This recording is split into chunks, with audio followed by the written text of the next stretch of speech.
네, 이제 국화입니다. 국화. 구원받은 사람은 믿음으로 살아야 합니다. 믿음으로 살아야만 합니다.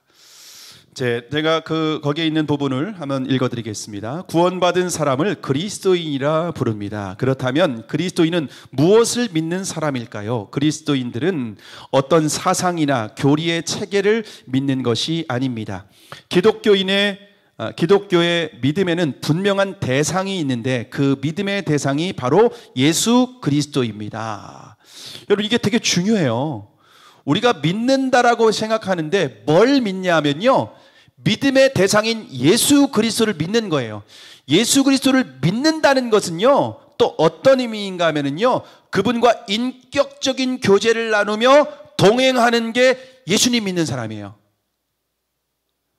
어떤 교리 체계에 동의하고 오케이, 동의, 체크하고 내가 이거 동의합니다, 이게 예수 믿는 거 아니에요. 근데 다 여기에 이게 예수님 믿는 거라고 생각해요.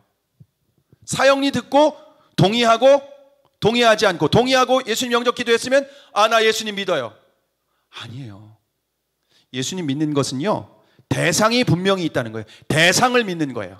그리고 대상과 인격적인 교제를 나누는 거예요. 그리고 대상과 동행하는 거예요. 양이 목자를 따라가듯이 예수님을 목자로 믿고 우리가 이 땅에서 천국까지 따라가는 거예요. 영원한 천국까지. 그게 예수님 믿는 사람이에요. 그래서 예수님 믿는다는 말은 뭐냐? 따라간다는 말과 동의어예요. 이게 동의어예요. 믿음, 따름, 이게 동의어예요. 근데 우리는 믿음을 그냥 단순히 고백 정도로 생각했어요.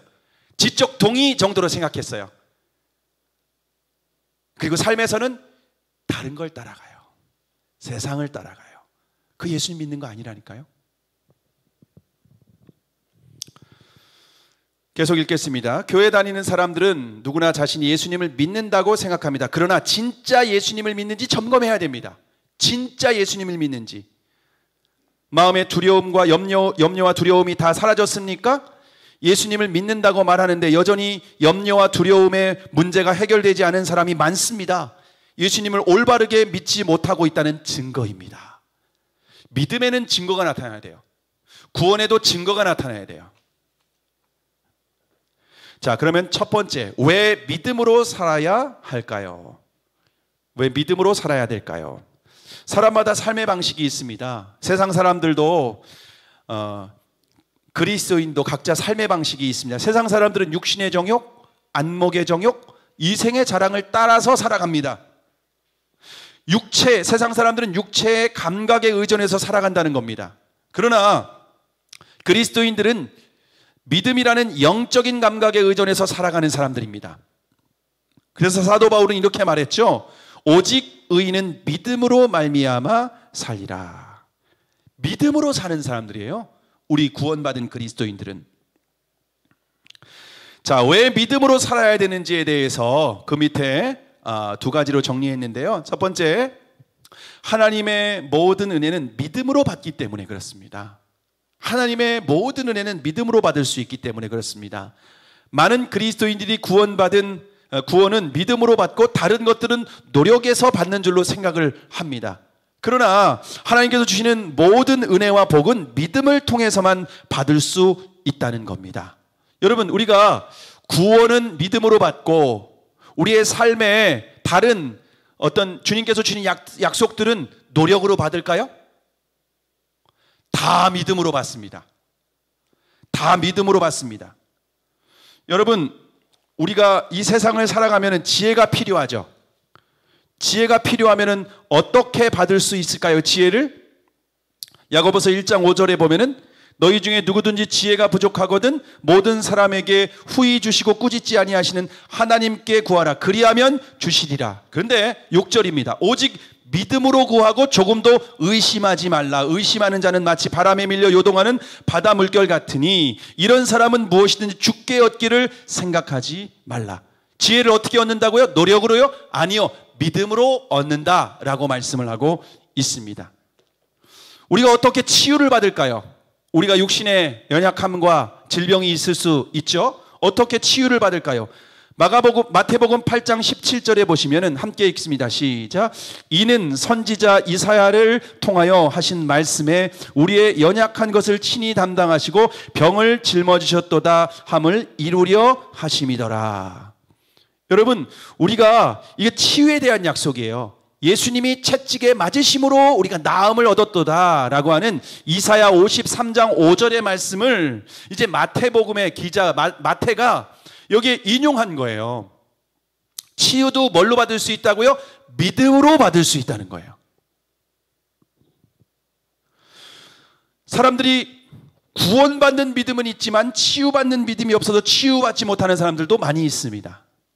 이거 되게 중요한 얘기예요.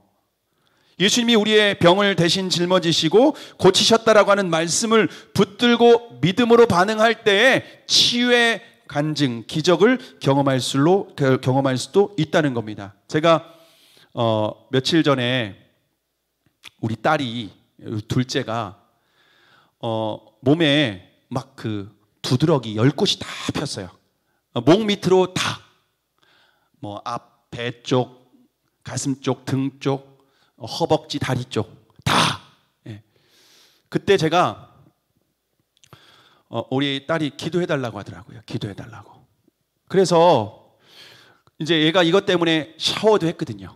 샤워했는데 더 심해져.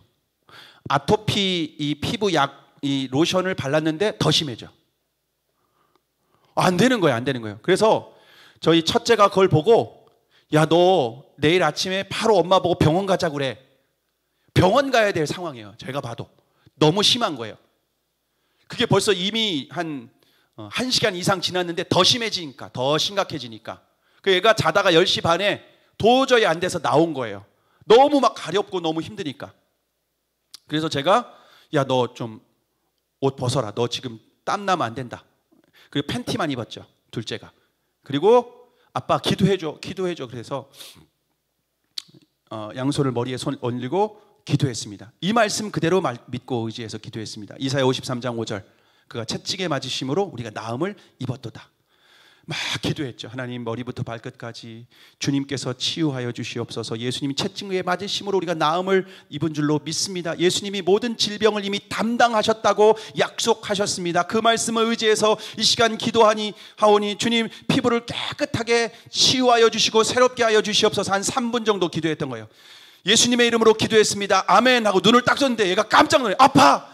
사라졌어요. 사라졌어요. 두드러기가 다 사라졌어. 10곳 핀 게 3분 만에.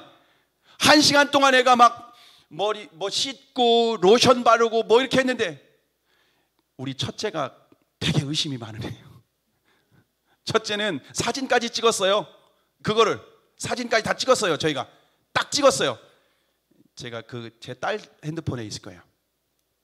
찍었어요. 그런데 3분 만에 사라졌어요. 얘가 깜짝 놀라서 우는 거예요.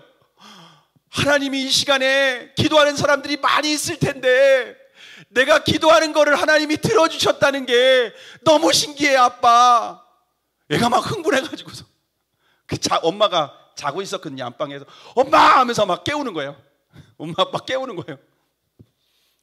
나 두드러기 다 사라졌다고. 옆방에 방에 가 있는 우리 첫째 불렀어요. 보라고, 확인해 보라고. 왜 계속 하나님 의심하자고.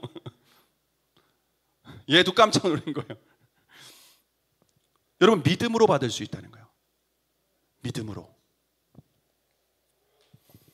요한복음 10장 10절에 예수님이 내가 온 것은 양으로 생명을 얻게 하고 더 풍성히 얻게 하려는 것이다. 예수님 말씀하셨죠. 생명과 풍성한 삶을 약속하셨죠. 그런데 우리는 생명과 풍성한 삶을 믿음으로 받을 수 있어요. 어떻게 생명을 얻어요? 구원받아요? 믿음으로. 풍성한 삶을 어떻게 해요? 믿음으로. 근데 풍성한 삶을 믿지 않아요. 그래서 풍성한 삶을 누리지 못해요. 여러분, 모든 은혜는 믿음으로 받기 때문에 믿음이 중요해요. 그 모든 약속과 은혜를 믿음으로 누리는 저와 여러분이 되기를 바랍니다. 두 번째, 믿음으로 살아야 하나님의 세상에 증거되기 때문입니다. 우리가 믿음으로 순종하면 하나님께서는 우리를 통해 자기의 일을 행하십니다. 하나님의 뜻을 이루셔요. 믿음으로 살 때 우리는 대부분 하나님께 순종하기보다 돈이나 능력 등을 더 중요하게 생각하여 일을 처리할 때가 많죠. 그것이 바로 우리의 삶에서 하나님의 역사를 경험할 수 없게 만드는 이유입니다. 믿음으로 살지 않으니까, 돈이나 다른 것을 의지하고 바라보고 따라가니까 하나님이 우리의 삶 가운데 이루시는 기적과 능력을 경험하지 못한다는 겁니다. 우리는 믿음으로 사는 사람인지 가장 잘 드러내는 것이 얼굴의 표정과 분위기를 통해서 나타낼 수 있어요. 내 안에 예수님이 계신 사람들은요, 그냥 얼굴을 보면요 알 수 있어요. 예수님이 없는 사람은 얼굴을 보면 또 알 수 있어요. 다 알 수 있죠. 예수님이 진짜 그 마음에 계시면, 진짜 예수님 믿고 그분으로 생명과 풍성한 삶을 누리면 표정에 다 드러나요. 그렇지 않습니까? 여러분, 어떤 사람이 되게 어려움 가운데 있는데 여전히 마음의 얼굴에 평안과 기쁨이 가득한 사람 보면 뭐라고 해요? 야, 너 뭐 믿는 거 있지? 그렇게 얘기하잖아요? 아니, 그 사람 환경을 바라보면, 삶을 바라보면은 저렇게 기쁘고 평안할 수가 없어요. 그런데 기뻐하고 평안해요. 그럼 물어요. 야, 너 뭐 믿는 거 있지? 여러분, 그리스도인은 진짜 우리 안에 믿음이 있으면 상황과 환경에 지배를 받는 사람이 아니라 상황과 환경을 이기는 사람입니다. 우린 예수 믿는 것을 너무 하찮게 별 볼 일 없게 생각해요. 죽음 앞에서도 담대하다니까는요. 사도행전에 예수님의 제자들만 그런 건가요? 성령 받은 사람은 다 똑같다. 이게 성경이 말하는 한결같은 증거입니다. 드러나야 돼요. 그래서 세상 사람들이 우리의 삶을 보고 하나님의 살아계심을 인정해야 돼요. 자, 그러면 큰 두 번째, 어떻게 하면 큰 믿음을 가질 수 있을까요? 어떻게 하면 우리가 믿음이 연약한 믿음이 아니라 큰 믿음을 가질 수 있을까요? 그리스도인이라면 누구나 큰 믿음을 갖고 싶어 하죠. 그러나 원한다고 다 큰 믿음을 가질 수 있는 것은 아닙니다. 믿음은 하나님께서 우리에게 주시는 놀라운 은혜이고 선물입니다. 믿음은 선물이에요. 하나님께서 우리에게 주시는 거예요. 믿음을 선물로 받기 위해서는 우리가 다음과 같은 몇 가지 일이 일어나야 됩니다. 큰 믿음을 선물로 받고 싶으면 그 밑에 여러분들이 구체적인 사안들을 한번 좀 점검하시고 실천해 보실 수 있기를 바랍니다. 첫 번째는 믿음으로 살지 못했음을 회개해야 됩니다. 많은 사람들이 예수님을 믿는다고 하지만 실제는요, 돈을 믿고 살고요, 사람을 의지하고 살아가요. 그것은 하나님께서 우리의 삶에서 침묵하실 수밖에 없는 이유입니다. 그러므로 큰 믿음을 가지려면 자신이 믿음으로 살지 못했던 것부터 회개해야 합니다. 회개하셔야 돼요. 큰 믿음을 갖고 싶으세요? 나도 정말 하나님의 사람들처럼 믿음을 갖고 싶은데 어떻게 해야 되지? 회개가 시작이에요. 첫 번째. 두 번째는요, 믿음은 말씀 위에 뿌리를 내려야 됩니다. 로마서 10장 17절 함께 읽겠습니다. 시작. 그러므로 믿음은 들음에서 나며 들음은 그리스도의 말씀으로 말미암느니라. 여러분, 믿음은 어디에서 난다고요? 들음에서. 그리고 들음은 무엇을 들어야 된다고요? 그리스도의 말씀을 들어야 된다는 거예요. 여러분, 나는 믿고 싶어요. 근데 회개하지도 않아요. 두 번째, 그리스도의 말씀을 듣지 않아요. 그러면 믿음이 생길 수 없어요. 믿음은 부어주시는 선물이라니까요. 하나님의 음성을, 말씀을 들을 때 믿음이 생기는 거예요. 그리스도인의 믿음은 신념과는 완전히 다릅니다. 자기의 생각이나 꿈이 이루어지는 것을 믿는 것이 신념이라면 그리스도인의 믿음은 하나님의 말씀을 믿는 거예요. 그러므로 하나님의 말씀을 자주 읽고 듣고 묵상하는 것은 아무리 강조해도 지나치지 않은 겁니다. 거기에서 올바르고 흔들리지 않는 믿음이 생겨나기 때문에 그렇습니다. 믿음이 좋은 사람 특징이 뭘까요? 말씀을 잘 들어요. 묵상해요. 그리고 그 묵상의 말씀을 순종해요. 그럼 믿음이 성장해요. 만약 말씀을 가까이 하잖아요. 묵상하지 않아요. 순종하지 않아요. 그러면서 큰 믿음 갖고 원한다면은요, 그 말도 안 되는 거예요. 성경 어디에도 그런 일이 없어요. 세 번째, 말 한마디도 믿음으로 해야 합니다. 민수기 14장 28절의 말씀 함께 읽겠습니다. 시작. 그들에게 이르기를 여호와의 말씀에 내 삶을 두고 맹세하노라. 너희 말이 내 귀에 들린 대로 내가 너희에게 행하리니. 무슨 말씀이세요? 하나님께서 하나님의 귀에 들린 대로 내가 너희에게 그대로 이루어지게 하겠다라고 말했습니다.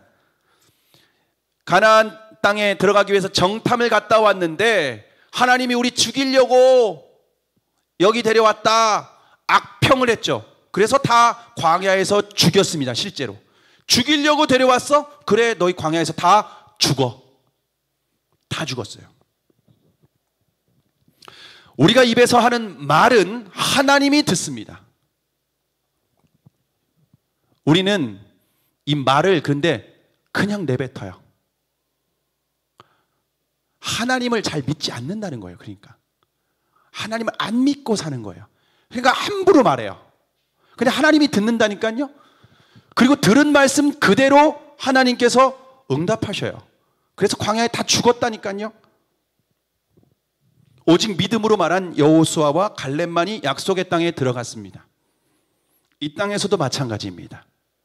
우리가 말한 대로 주님은 듣고 계시고요. 그 믿음의 말을 듣고 우리의 삶에 그대로 응답해 주십니다.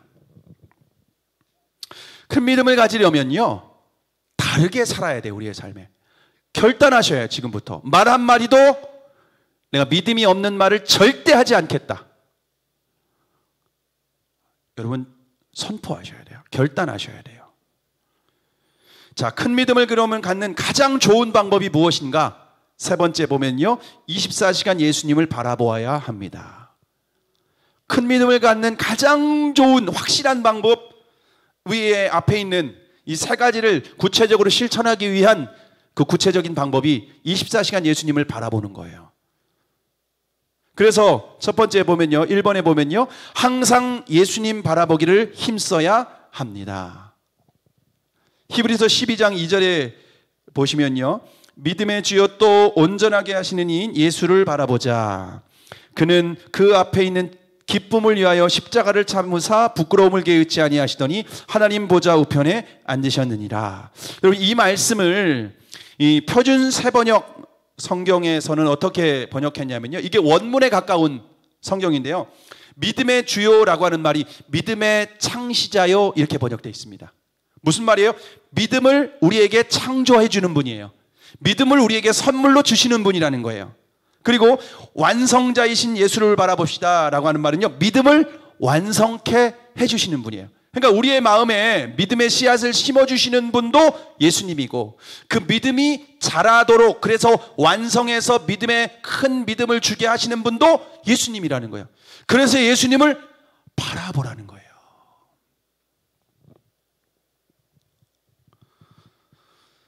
그 예수님을 바라보는 게 중요해요. 여러분, 예수님을 바라본다는 것은요, 기도한다는 거예요. 예수님께 늘 기도하는 거예요. 예수님을 바라보는 건요, 예수님께 의식하는 거예요. 예수님을 의식적으로 범사에 인정하는 거예요. 예수님을 바라본다는 것은요, 여러분, 우리가 그분께 묻는 거예요. 그때그때 묻는 거예요. 어떻게 해야 돼요, 예수님? 예수님 도와주세요. 묻는 거예요. 의식하는 거예요. 내가 집에서 설거지하든 운전을 하든 회사에서 업무를 보든 다른 곳에 일을 하든 계속 24시간 의식하는 거예요. 잠잘 때에도. 며칠 전에 잠을 잤는데 이제 자기 전에 예수님 의식하고 자죠. 제일 처음 딱 깨서 예수님을 딱 부르고, 잘 때 예수님을 의식하고 자고, 아침에 일어나서 예수님을 처음으로 불러요. 근데 며칠 전에 지난 목요일인가 새벽에 탁 일어났는데 지난밤 꿈이 생각나는 거예요. 제가 차를 쭉 운전하고 가고 있었어요. 근데 어떤 목사님이 제 옆에 차를 쫙 운전하고 지나가요. 근데 보니까 유기성 목사님이야. 근데 되게 신기해요. 차를 이렇게 같이 쭉 가다가 옆에 딱 섰거든요. 옆에 각각 차를 타고 가서 섰는데 유기성 목사님이 제 옆에 앉아 있더라고요. 그런데 저보고 하이파이브를 딱 하시는 거예요. 하이파이브 딱 하고 또 이렇게 가시는 거예요. 유기성 목사님이 24시간 예수님 바라보게 하시는 분이거든요. 여러분 이게 중요해요. 그럼 잠잘 때에도 주님이 꿈에 나오셔요. 우리의 삶에 역사하셔요. 계속 예수님을 의식하는 거예요. 자, 두 번째, 24시간 예수님을 바라보는 가장 좋은 방법은 동행일기를 쓰는 것입니다. 우리 교회는 아직 동행일기를 쓰지는 않습니다. 근데 예수님을 의식하는 일기를 쓰는 것인데요. 교회사를 보면은 아우구스티누스, 어거스틴을 말하는 거죠. 그리고 존 웨슬레, 조나단 에드워즈, 데이비드 브레이너 같은 그런 영적인 거장들은 모두 영적 일기를 썼습니다. 일기를 쓰면서 주님을 바라보며 교제했었던 겁니다. 예수 동행 일기는 아침에 일어날 때부터 잠들 때까지 하루 동안 내가 얼마나 예수님을 의식하고 살았는지를 점검하는 겁니다. 그래서 처음 예수 동행 일기를 쓸 때는 예수님 생각하고 살지 못했다는 것을 깨달아요. 내가 예수님 진짜 한 번도 생각하지 않는 거구나. 그렇게 살았구나라는 것을 이제 인식한다는 거예요. 그러나 예수 동행 일기를 꾸준히 쓰다 보면 예수님 바라보는 눈이 열리게 돼요. 믿음의 감각이 열리게 되고 예수님을 생각하는 시간이 더 많아지게 되는 겁니다. 예수님이 우리 안에 오신 것은 예수님 우리와 동행하시기 원하시기 때문에 그렇습니다. 예수님이 왜 할 일 없이 우리한테 오셨어요? 동행하기 원하시는 거죠. 에녹과 같이 노아와 같이 동행하는 삶이 그리스도인의 본질이에요. 신앙에. 동행이 없다면 그 사람의 믿음은 점검해 봐야 돼요. 우리보다 예수님이 더 원하셔요, 동행하기를. 그래서 동행일기를 쓰면 예수님과 친밀한 동행을 시작하게 되는 겁니다. 프랭크 루박 선교사님이 선교지에서 실패했어요. 열매가 하나도 없었어요. 그래서 선교지에 이제 다 접고 돌아가려고 했었는데 결단을 했어요. 내가 이제 예수님과 동행하기 위해서 예수님을 바라보기, 예수님을 의식하기 내가 훈련을 해봐야겠다. 훈련을 했는데 일기를 쓰셨어요. 일기는 거창한 게 아니에요. 내가 오늘 예수님과 동행하는데 몇 퍼센트 했다. 10%. 처음에는 1시간마다 알림을 설정해놓고 울릴 때마다 예수님 바라보고 의식하기를 연습했어요. 그러다가 더 많이 자주 30분마다 15분마다 그러면서 내가 하루 종일 예수님 몇 번 의식했는지 퍼센테이지를 적기 시작했어요. 10%, 30%, 50%, 80%, 100%. 여러분 그렇게 연습하는 거예요. 그게 예수 동행 일기의 핵심이에요. 내가 오늘 몇 퍼센트 예수님을 의식했나? 내가 아이에게 혼내면서 예수님 없이 막말을 하진 않았나? 내가 다른 사람에게 나를 화내게 한 사람이 있다고 해서 예수님이 내 안에 계신데 함부로 말하면서 함부로 싸우고 그랬진 않았나? 내가 죄 지으면서 내 안에 예수님이 계신데 의식하지 않아서 죄 가운데에 빠지고 있지는 않았나? 점검하는 거예요. 그것을 통해서 우리가 동행하는 훈련을 하는 거라는 겁니다. 세 번째, 예수님을 바라보면 삶이 바뀝니다. 예수님이 실제로 내 눈앞에 계시다면 죄 짓고 혈기 부리고 걱정하고 염려할 사람이 누가 있습니까? 예수님이 여기 옆에 있는데 어린 아이가 아빠가 손잡고 있어요. 그런데 아빠 무서워 이럴 수 있어요? 아빠가 있잖아, 걱정하지 마. 배고파 막 걱정해요. 아빠가 있어. 여러분, 아빠가 함께 있으면 어린아이는 걱정하지 않아도 되잖아요. 예수님을 의식하면은요 우리가 그렇게 하지 않는다니까요. 주님을 바라보는 삶을 통해서 예수님의 임재가 실제가 되면은 우리 안에 있는 죄가 끊어지게 됩니다. 자신도 다스리기 어려웠던 혈기와 분노가 사라지기 시작합니다. 습관처럼 따라다니던 걱정과 염려가 사라지기 시작합니다. 어려운 상황과 여건이 달라지지 않아도 감사하고 기뻐할 수 있게 됩니다. 이것이 예수님 믿는 사람들이 누리는 복입니다. 이 복을 누리고 계십니까? 환경과 상황에 휘둘리고 계시지는 않습니까? 자, 그래서 네 번째 보면은 염려가 맡겨질 때까지 예수님을 바라봐야 됩니다. 아, 예수님 나도 한두 번 바라봤는데, 기도해봤는데 마음에 평안이 없는데요. 맡겨질 때까지 바라보라는 거예요. 24시간 365일 많은 성도가 자신도 의식하지 못한 채 염려를 붙잡고 살아갑니다. 실제로 그래요. 예수님 붙잡고 살아가지 않고 믿음을 붙잡고 살아가지 않고 염려를 붙잡고 살아가요. 염려가 왜 문제인지 모르기 때문에 그래요. 염려한다는 사실 때문에 문제가 해결되었으면 얼마나 좋겠습니까? 그러나 염려는 삶의 문제를 해결하는 데는 아무런 도움이 되지 않습니다. 오히려 염려는 첫 번째로 하나님과의 관계를 깨트려 버립니다. 염려해 보세요. 믿음이 사라진다니까요. 믿음과 염려는 동시에 있을 수 없어요. 마태복음 6장 27절에 보면은 너희 중에 누가 염려함으로 그 키를 한 자라도 더할 수 있겠느냐? 마음에 생활의 염려가 가득한 사람은 아무리 의뢰놓은 말씀을 들어도 소용없어요. 말씀으로도 들어도 그것이 삶으로 열매로 이어지지 않습니다. 신앙생활 10년, 20년을 해도 성숙하지 못해요. 염려가 우리 안에 말씀이 뿌리를 내리고 자라는 것을 가로막기 때문에 그렇습니다. 염려가 있는 한 믿음이 뿌리를 내리지 못합니다. 우리 안에 믿음의 대적은 염려입니다. 두려움입니다. 근심입니다. 걱정입니다. 염려는 그리스도인으로 하여금 하나님 나라에 집중하지 못하도록 만드는 사탄의 전략입니다. 대부분 여기에 넘어가요. 믿는다고 하면서 염려를 동시에 품어요. 그럼 믿음이 역사할 수 없습니다. 그리스도인은 많은데 하나님 나라를 위해서 헌신한 사람은 적습니다. 왜 그렇습니까? 생활의 염려에 사로잡혀 있기 때문에 그렇습니다. 하나님께서 내 삶을 바꿔주시면 그때 하나님 나라를 위해 살게요. 아니요. 우리의 환경이 어려워도 우리가 믿음으로 하나님 나라를 누리고 하나님을 위해 헌신하고 살아갈 수 있다는 겁니다. 오히려 염려 때문에 오히려 염려가 있으면 아무리 천국과 같은 삶, 환경이 아무리 좋아도 누리지 못해요. 그게 사단에게 우리가 늘 속고 살아가는 문제입니다. 자, 2번은요. 그래서 염려를 주님께 맡겨야 합니다. 염려를 그렇게 맡겨서 해결해야 돼요. 염려가 어떻게 해야 돼요? 맡기세요, 주님께. 많은 사람이 염려를 내려놓으려고 애를 씁니다. 그러나 노력한다고 염려가 노력한다고 염려하지 않을 수 있는 것이 아닙니다. 노력해서 염려를 하지 않을 수 있다면 아예 처음부터 염려할 필요가 없었을 것입니다. 그래서 베드로전서 5장 7절에 보면은요, 함께 읽습니다. 시작. 너희 염려를 다 주께 맡기라. 이는 그가 너희를 돌보심이라. 맡기래요.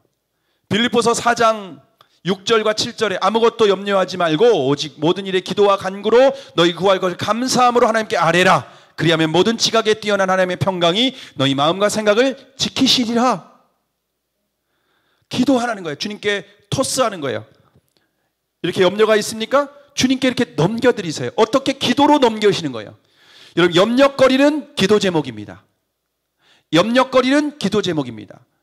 기도하지 않고 품고 있는 거는요, 절대 해결 안 됩니다. 더 큰 염려가 됩니다. 염려를 맡기시기를 바랍니다. 빛이 있으면 어둠이 함께 공존할 수 없습니다. 주님께 맡기고 내 안에 성령님이 임하시면 어둠이 사라지게 되는 겁니다. 믿음은 그냥 생기지 않습니다. 예수님을 바라볼 때 생깁니다. 맡기는 건 주님을 바라보고 믿음으로 넘겨드리는 겁니다. 예수님을 바라볼 때마다 우리의 믿음이 더 커지게 될 것이고, 그분의 음성을 들을 때마다, 친밀하게 교제할 때마다 우리의 믿음은 더 성장하게 될 것입니다.